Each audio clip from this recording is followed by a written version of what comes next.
Sir, आप जो बार बार आपने फिर जांच की बात की, राहुल गांधी बार बार कहते हैं कि हम आरक्षण का जो कैप है उसको तोड़ देंगे, जातिगत जनगणना करवाएंगे।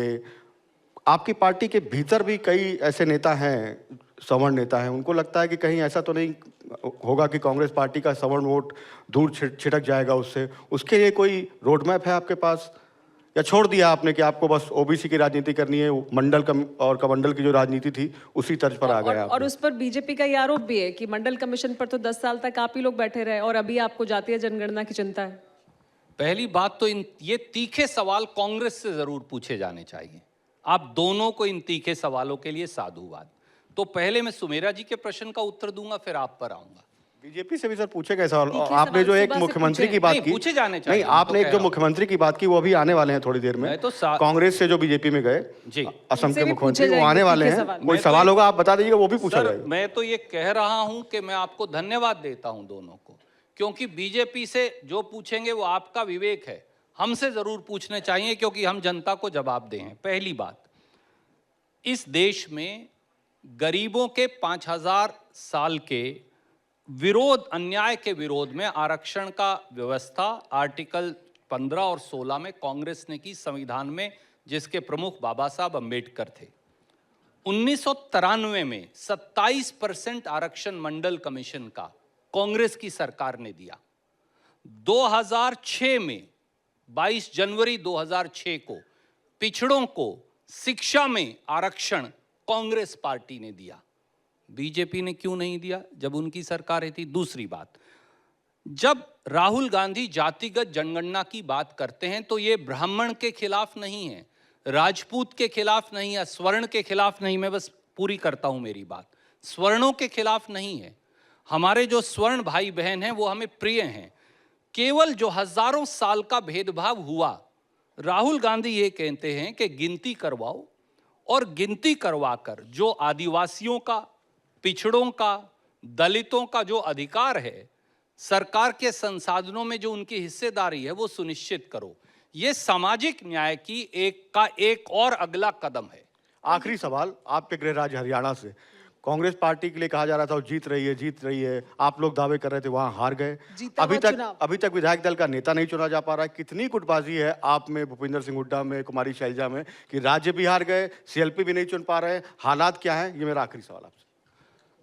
हरियाणा और महाराष्ट्र दोनों को हारना बहुत दुर्भाग्यपूर्ण है।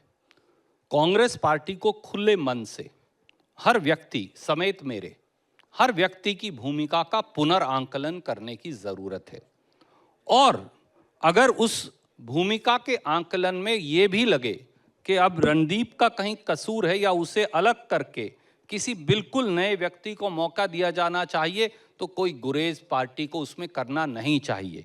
मुझे विश्वास है कि खड़गे जी का तजुर्बा और राहुल जी की दूरदर्शिता, उससे जो वो ये निर्णय करेंगे इन दोनों प्रांतों के बारे में, वो निर्णय दूरगामी भी होंगे, और हमारी जो खोई हुई ज़मीन जो हमें मिलनी चाहिए थी, जैसा सुमेरा जी ने पूछा, वो हमें अवश्य मिल पाएगी।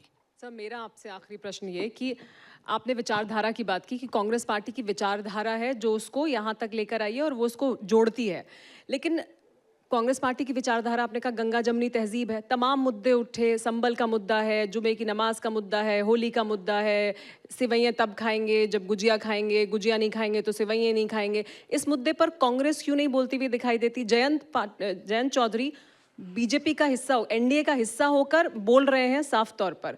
कुछ देर पहले हमारे मंच पर आए चिराग पासवान, यहाँ बैठकर उन्होंने कहा कि मैं ऐसी विचारधारा का समर्थन नहीं करता हूँ। तो वो तो उनका हिस्सा होकर अपना मत व्यक्त कर रहे हैं, लेकिन कांग्रेस पार्टी उस तरह से मुखर होकर मत व्यक्त नहीं कर रही है, ऐसा क्यों? सुमेरा जी, यही तो उनकी डबल स्पीक है।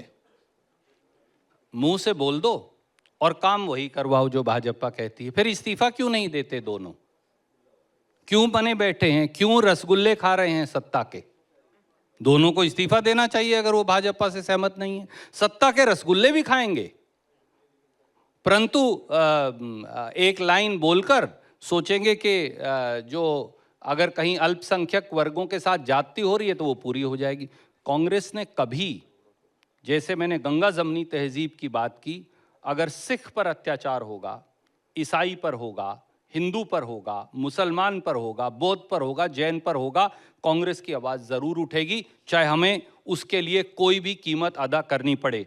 अगर कोई जुम्मे की नमाज या ईद के लिए ये कह रहा है, जब हम होली पर उल जलूल बयानात बीजेपी करती है, या ईद को लेकर, या दिवाली वर्सेस रमज़ान और होली वर्सेस दिवाली वर्सेस रमज़ान, शमशान बनाम कब्रिस्तान, ये केवल और केवल मूलभूत मुद्दों की बजाय हिंदू मुस्लिम नफरत की आग को बेचकर वोट की खेती कर रहे हैं। ये बहुत दिन चलने वाली नहीं, क्योंकि ये देश का नुकसान करती है। ये ताकतें असली में राष्ट्र विरोध कर रही हैं, ये इस देश का विरोध कर रही हैं, केवल हिंदू या मुसलमान का नहीं। ऐसा हमारा मानना है और कांग्रेस ये कहने में ना गुरेज करती ना गुरेज करेगी।